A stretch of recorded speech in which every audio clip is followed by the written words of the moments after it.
COVID Watch Weekend. Review ng mga nagaganap sa nakaraang linggo sa ating laban kontra COVID-19. Pagkilala sa mga frontliners, talakayan sa iba't ibang issue kaugnay ng pandemya at pagtunghay sa sinasabi ng Biblia sa nararanasan nating krisis. COVID Watch Weekend. Magandang araw, ito po si Heidi Bernardo Sampang para sa isa na namang edisyon ng COVID Watch Weekend. Sa balitang COVID Watch, ang latest tungkol sa panukalang hard lockdown, bunsod ng Delta variant, ang mabilis na pagpasa ng mababang kapulungan ng Kongreso sa bill na magtatatag ng Center for Disease Prevention and Control at ang tulong ng Israel sa Pilipinas kontra Delta variant. Makikilala rin natin mamaya ang ating frontliner of the week na ihahatid ni Joy Kawayan Combatir. Mayroon ding special report si Mari Boyles Aragona tungkol sa tinatawag na infodemic. Maririnig din natin mula kay FEBC Philippines President Dan Andrew Cura ang isang pagbubulay mula sa Jeremiah 29. COVID-19 Watch. Suportado ng sektor ng negosyo ang pagpapatupad ng hard lockdown sa buwan ng Agosto na tinuturing nila bilang Ghost Month. Ito ay alinsunod sa mungkahing circuit-breaking lockdown ng Okta Research sa harap ng dumaraming kaso ng COVID-19 Delta variant sa iba't ibang lugar sa bansa. Nagkakaisa ang Philippine Chamber of Commerce and Industry, Exporters Confederation of the Philippines at ang Federation of Filipino-Chinese Chambers of Commerce and Industry sa pagsasabing pwedeng magpatupad ang gobyerno ng 2 linggong istriktong lockdown sa Agosto kung desidido talaga itong mapigilan ang pagkalat ng mas nakakahawang strain ng coronavirus. Sang-ayon din dito si Presidential Advisor for Entrepreneurship Joey Concepcion. Anya, Ghost Month ang Agosto kung saan mahina ang mga negosyo, dulot na rin ng mga sama ng panahon. Sa pagpapatupad anya ng hard lockdown sa susunod na buwan, maproprotektahan ang Burr months kung kailan mataas ang consumer spending dahil sa panahon ng Kapaskuhan. Nanindigan ang Okta Research Group na makakaiwas ang bansa sa catastrophic surge ng Delta variant ng COVID-19 kung magkakaroon ng maagap na 2-week circuit-breaking lockdown. Maililigtas din umano nito ang pagkamatay ng libu-libo nating mga kababayan. Ayon kay Okta founder Professor Ranjit Rai, dapat ikonsidera ng gobyerno ang sinapit ng bansa noong Marso at Abril nang magka-surge sa Alpha at Beta variants na halos ikalumpo ng ating healthcare capacity. Nagdulot din anya ng mas mahahabang lockdown ang delay sa desisyon ng gobyerno. Sinabi naman ni Okta Fellow Professor Guido David na habang tinatatagal ng gobyerno ang pagtawag ng circuit breaker lockdown, lalong hahaba ang mga magiging lockdown. Importante kasi anya ang early implementation ng kanilang mungkahi upang maagap na makontrol ang pagkakahawa-hawa ng Delta variant. Sa ngayon, nabati na nag-average na sa 1,000 ang mga bagong kaso ng COVID-19 sa Metro Manila. Kapag nag-circuit breaker lockdown anya mula August 1, sinabi ni David na pwede itong mapababa sa 600 kada araw. Ngunit babala ni David kung sa August 8 pa istriktong magla-lockdown, pwedeng sumirit sa 1,700 hanggang 2,500 kada araw ang bagong tatamaan ng Delta variant sa NCR. Lusot na sa ikatlo at huling pagbasa ng Kamara ang panukalang magtatatag ng Center for Disease Prevention and Control or CDPC at Virology Institute sa bansa. Ipinasa ng mababang kapulungan ng Kongreso ang House Bills number 9559 at 9560 2 araw makaraan ang State of the Nation Address ni Pangulong Duterte kung saan tinukoy niya ang mga nasabing panukala bilang priority bills ng kanyang administrasyon. Sa ilalim ng House Bill 9559, magkakaroon ng Philippine Virology Science and Technology Institute sa ilalim ng Department of Science and Technology. Ito ang magiging premier research and development institute sa larangan ng virology na may saklaw sa viruses at viral diseases sa tao, hayop at halaman. Samantala, magbibigay tuon naman ang CDPC sa prevention ng outbreaks. Ang CDPC ay mapapailalim sa Department of Health. Kapag nagkatotoo, ia-absorb ng CDPC ang Epidemiology Bureau, gayon din ang Research Institute for Tropical Medicine at iba pang components ng International Health Surveillance Division. Isang grupo na naman ng mga eksperto mula sa Israel ang dumating sa bansa. Sa pagkakataong ito, tutulong sila sa improvement ng treatment protocols para sa mas nakakahawang Delta variant ng COVID-19. Ayon kay Health Undersecretary Mirna Cabotaje, ang 4-man team ay makikipag-ugnayan sa Pandemic Response Cluster ng ating pamahalaan. May dala rin anya ang Israeli team ng vaccine packaging samples mula Israel at kapansin-pansin na mas maliit ito kumpara sa kasalukuyang ginagamit sa bansa. Ayon kay Cabotaje, titignan nila kung pwede ang ganitong packaging sa Pilipinas upang mas maging madali ang delivery ng mga bakuna sa mga lalawigan.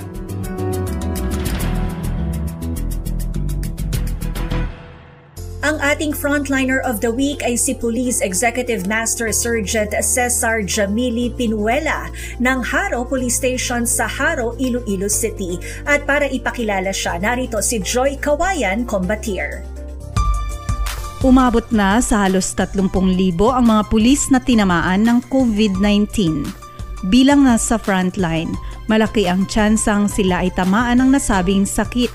Sa 25 taong panunungkulan bilang pulis, aminado si Police Executive Master Sergeant Cesar Pinuela na kakaibang hamon ang kanilang hinaharap lalo na sa kanyang trabaho bilang Community Relations Officer ng Haro Police Station sa lungsod ng Iloilo.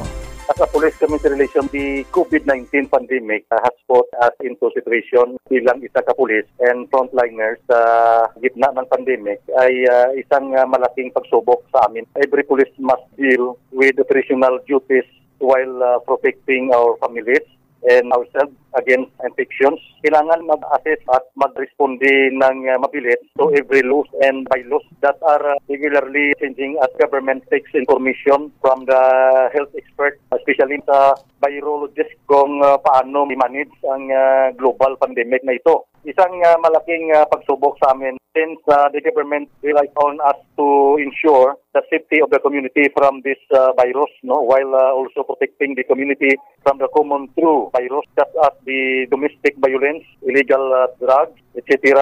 We need to work passionately to help to inspire the people at frontliners sa Iloilo. Hindi naging hadlang sa ating frontliner ang mga hamon ng kasalukuyang pandemya upang maayos na magampanan ang kanyang tungkulin bilang Chief Police Relations Officer. Higit pa sa tawag ng kanyang tungkulin, tunay na naging ehemplo sa serbisyo bilang magiting na pulis si Sir Pinuela.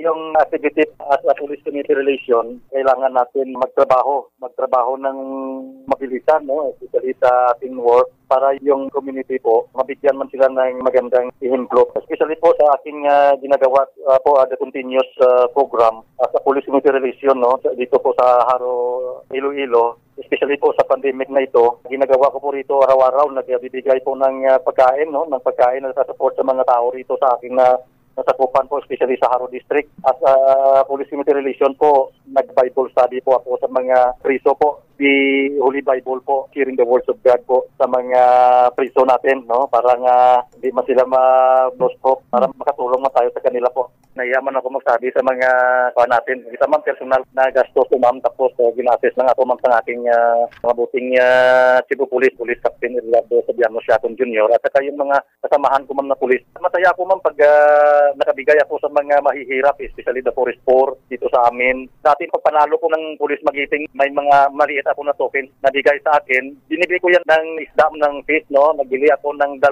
banyera at saka bigap. At saka binigay ko yan sa kanila, yung briefing sa akin, ibinigay ko naman sa kanila. Kung happy ako basta mabigay ko yung kailangan ng mga tao rito sa akin na sakupan sa community ko po. Very happy na ako, especially po pag naris ng Chief NP sa akin, tuwang-tuwa ako. Kailangan triple yung trabaho natin Kailangan ngayon ng mga tao rito sa amin yung support natin kasi i-secure dito sa Iloilo, ma'am Kahapon, ma'am, nagbigay naman ako ng bigas, noodles, at saka sardines sa mga tricycle drivers. Malaking yung puso kung once mabigay ako sa kanila. Isa si Sir Pinuela sa mga pulis na tinamaan ng COVID-19.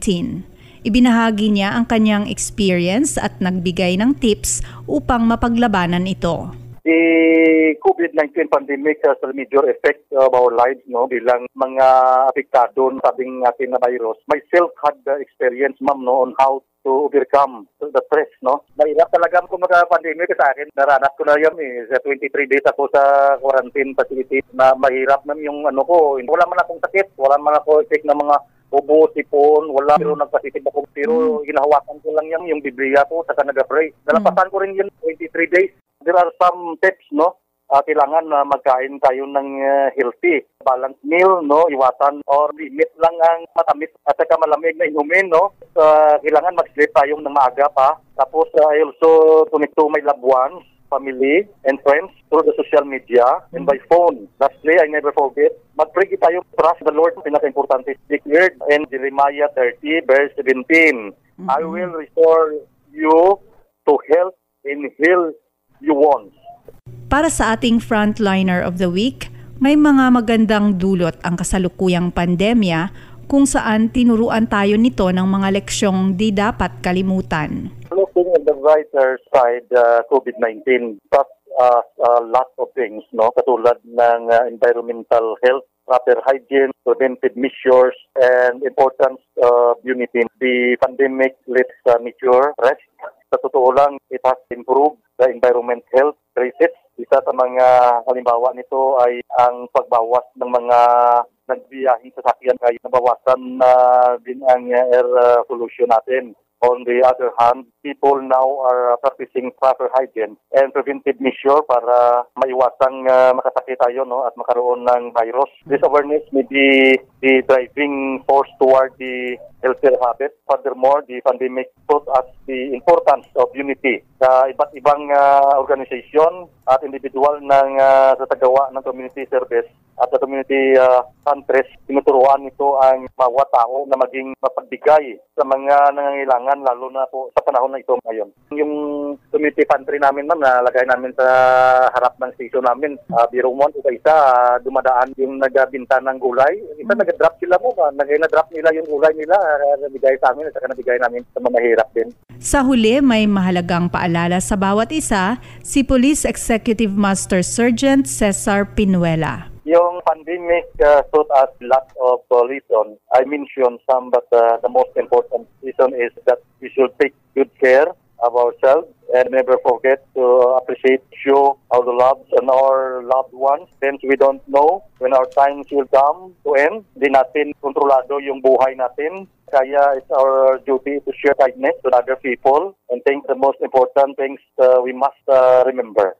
Connect with your community while social distancing. Ipagpatuloy lang ang preventive measure natin. Kailangan na may vaccinated tayo. Kailangan din natin yan na papapakuna tayo. Prevention is better than cure. Lastly, trust the Lord with all your heart and lead not your own understanding. Don't lose hope and have courage to fight. God is with us. Pagtitiwala sa Diyos, pag-aruga sa kapwa, pagbahagi ng kabutihan sa iba. Yan ang mga bagay na ating natutunan sa isang magiting na pulis mula sa lungsod ng Iloilo. Paalala nga sa atin ang salita ng Diyos sa mga taga-Galatia 6:9. Kaya't huwag tayong magsawa sa paggawa ng mabuti. Pagdating ng takdang panahon, tayo ay aani kung hindi tayo magsasawa. Para sa COVID Watch Weekend, ako po si Joy Kawayan, Combateer. Salamat Joy at maraming salamat din kay Sir Cesar. Samantala, patuloy po ang aming pagtanggap ng inyong suportang pinansyal para po sa gawain natin dito sa FEBC Philippines. Bisitahin lamang ang webpage na donatenow.febc.ph o tumawag sa 0947-333-5605 para sa detalye. At maaari na rin pong magbigay para sa ating gawain sa pamamagitan ng GCash. Sa pagpapatuloy ng COVID Watch Weekend, tingnan naman natin ang tinatawag na infodemic tungkol sa COVID-19 na nakapagdudulot ng pagkalito sa marami. Narito ang special report ni Mari Boyles Aragona. Nang magsimulang kumalat ang COVID-19 sa buong mundo, mahigit 1 taon na ang nakakaraan, ay kasabay nitong kumalat ang isa pang uri ng pandemya. Ito ay ang infodemic. Ang infodemic ay ang pagkalat ng mga maling impormasyon tungkol sa isang issue, kadalasang may kinalaman sa public health, online at offline. At ito ay humahadlang sa public health response ng isang bansa at ng buong mundo, partikular na sa COVID-19. Dahil sa bagong sakit pa lamang ang COVID-19, mahalaga para sa mga public health expert na maipakalat ang mga tamang impormasyon tungkol dito sa social media at iba pang media institutions. Ngunit naging mahirap ito dahil sa infodemic. Dahil sa mga maling impormasyon, maraming hindi nagpapatest o hindi naniniwala sa pagpapabakuna. Maraming hindi sumusunod sa public health standards o kaya naman ay hindi nagpapagamot. Kaya naman mahalagang matugunan din ang infodemic kasabay ng pagtugon sa COVID-19 dahil ang infodemic ay nagdudulot din ng panganib sa ating buhay. Bukod dito, nagbubunga rin ang misinformation ng hate speech, conflict at violence, katulad na lang ng pagtaas ng anti-Asian sentiment sa kanluran dahil sa mga maling impormasyong nakikita online. Pero paano nga ba matutugunan ang infodemic? Sa mataas na level, nangangailangan ito ng pagkilos ng mga bansa para palakasin pa ang pagpapakalat ng tamang impormasyon sa halip na panggalingan ng mga mali at nakalilitong impormasyon. Sa media naman, nangangailangan ito ng masusing pag-aaral sa mga impormasyong lumalabas bago i-report, hindi scoop culture kundi accuracy at katotohanan. At sa mga individual naman, may mga hakbang na maaaring gawin upang hindi mabiktima ng infodemic. Una, kung may matanggap na bagong impormasyon, ulat o online link, pag-aralan ang pinanggalingan ng impormasyong ito. Tingnan kung ang website o social media account na ibinahagi sa iyo ay lehitimo o peke. Basahin mabuti ang nakalagay na impormasyon sa website o sa social media account. Kadalasan, ang mga lehitimong organisasyon ay kumpleto ang impormasyon tungkol sa pagkakakilanlan nila. Ikalawa, huwag lamang headlines ang basahin. Ang mga headlines ay sadyang isinusulat para makuha ang atensyon mo. Pero minsan ay misleading ang pagkakasulat nito. Kaya't hanggat maaari, basahin ang buong artikulo para ma-verify ang buong ulat at impormasyon. Ikatlo, kilalanin ang nagsulat nito. Totoong tao ba ang nakakredit na nagsulat? Alamin din kung eksperto ba siya sa larangan niya. Ikaapat, i-check ang date ng isang artikulo o impormasyon. Kadalasan ay ginagamit ng mga troll ang mga lumang artikulo para magkalat ng misinformation. Maaaring ang mga nababasa mo ay noong nakaraang dekada pa unang naipost at outdated na. Ikalima, suriin ang mga supporting evidence. Huwag umasa sa iisang source lamang. Isang madaling tip para malaman kung lehitimo ang isang istorya ay kung mababasa mo rin ito sa iba pang mapagkakatiwalaang source. Ika-anim, suriin ang sariling bias. Minsan ay nagiging interesado tayo sa isang headline dahil sa sarili nating paniniwala. Baka naman against or pro tayo sa isang tao o ideolohiya, kaya binabasa natin ang lahat ng tungkol doon nang walang ginagawang pagsusuri. At ikapito, gumamit ng mga fact-checker. Maraming organisasyon na ngayon na ang aktibong kumikilos para itama ang mga maling impormasyong kumakalat, lalo na sa internet. Halimbawa na lamang nito ang International Fact-Checking Network. Ang pagkalat ng mga maling impormasyon ay katulad din ng pagkalat ng mga virus. Mula sa isang source, ito ay ibinabahagi sa iba, tapos ay maipapakalat na hanggang makarating sa marami. Kung makakatanggap ng anumang impormasyon, mag-pause muna bago ito i-share at suriing mabuti ang nakikita, napapanood, naririnig at nababasa. Kung ito ay tama, ipakalat sa iba. Ngunit kung ito ay mali, huwag mo nang i-share pa at sa halip ay itama mo ang taong nag-share nito sa iyo. Para sa FEBC News, ako po si Marie Boyles Aragona.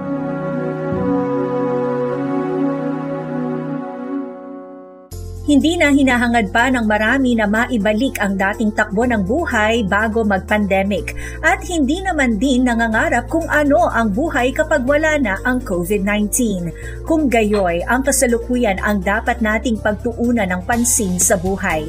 Samahan natin ang Pangulo ng FEBC Philippines, Dan Andrew Cura, at pag-isipan kung paano natin mayayakap ang kasalukuyan nating sitwasyon sa araw-araw. 1.5 taon na simula nang dumating ang COVID-19. Ngayon ay halos wala nang nagsasabing babalik pa tayo sa dating takbo ng buhay bago magpandemya. Samantala, dahil sa pabago-bago ng sitwasyon, mahirap din namang mangarap ng buhay na wala ng COVID. Kung hindi dapat balikan ang buhay sa nakaraan at hindi nating makitang malinaw ang hinaharap, paano natin dapat yakapin ang kasalukuyan? Pakinggan natin ang gabay ng salita ng Diyos sa Biblia. Sa Jeremias, Kabanatang 29, nagpadala ang propeta ng isang liham sa mga Hebreo na nooy nasa Babylonia. Doon sila itinapon mula sa Jerusalem ng mga mananakop. Lubha silang nagdadalamhati at hindi halos matanggap na iyon na ang kanilang bayang titirhan sa loob ng maraming taon. Sa katunayan, sa loob ng 70 taon. Wala silang laging nasa isip kung hindi ang makabalik sa Jerusalem. Kung ganyan ang nararamdaman mo, kaibigan, makatutulong sa iyo ang mensahe ng propetang Jeremias. Sa lahat ng taga-Jerusalem na ipinabihag niya sa Babylonia, magtayo kayo ng mga bahay at doon kayo tumira. Magtanim kayo at kumain ng inyong ani. Mag-asawa kayo at nang magkaanak kayo. Tumulong kayo para sa kabutihan at kaunlaran ng lungsod na pinagdalhan sa inyo. Ipanalangin niyo ito dahil kapag umunlad ito, uunlad din kayo. Jeremias Kabanatang 29, talatang 4 hanggang 7. Magtayo kayo ng mga bahay at doon kayo tumira. Tila sinasabi ni Jeremias sa mga Hebreo, hindi nga ninyo gusto ang lugar na iyan, pero naririyan na kayo. Hindi ninyo pinili ang inyong kinalalagyan at kalagayan, pero iyan ang ibinigay sa inyo. Angkop sa atin ang mensaheng ito ngayon.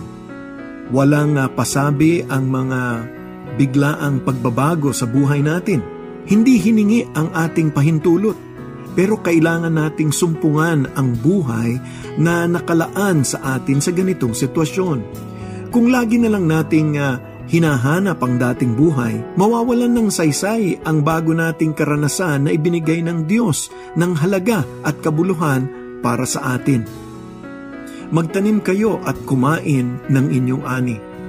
Sinabihan ni Jeremias sa mga Hebreo na huwag umasa sa ibang tao para sa kanilang pangangailangan, kundi maging masigasig at produktibo.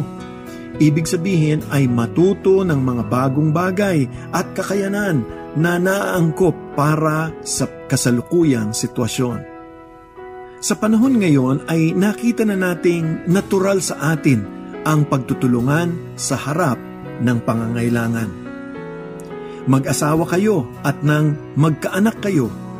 Itinuro ni Jeremias na hindi dapat iwasan ng mga Hebreo ang mga taga-Babylonia. Hindi sila dapat ituring na mas mataas o mas mababa kesa sa kanila. Kaakibat ng pagiging makadiyos ang pagiging makatao, mapagkaibigan at tunay na pagnanais ng pagyamanin ng mga relasyon sa kapwa.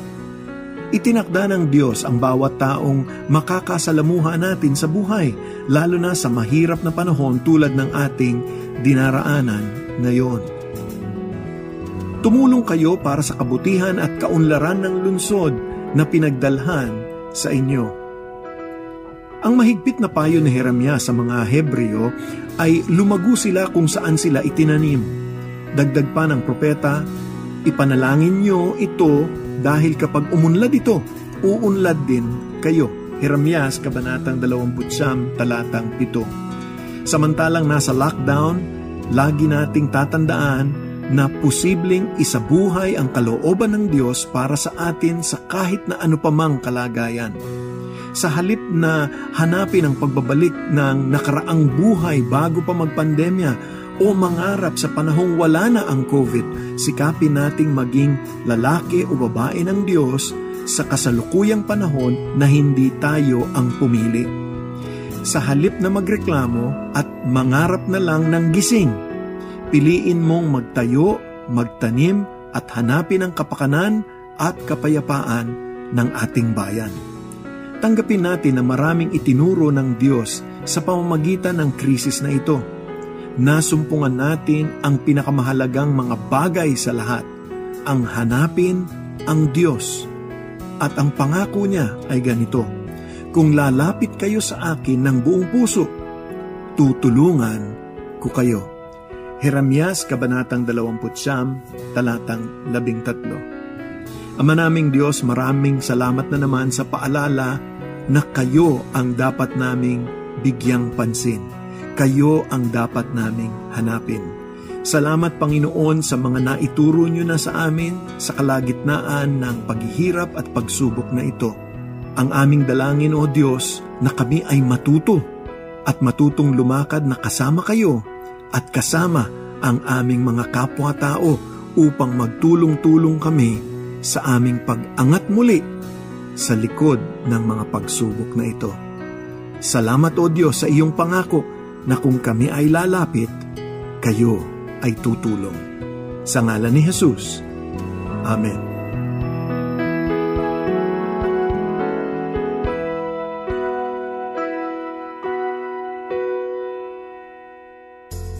Sumainyo ang isa na namang edisyon ng COVID Watch Weekend. Ito po si Heidi Bernardo Sampang nagpapasalamat at nagpapaalalang.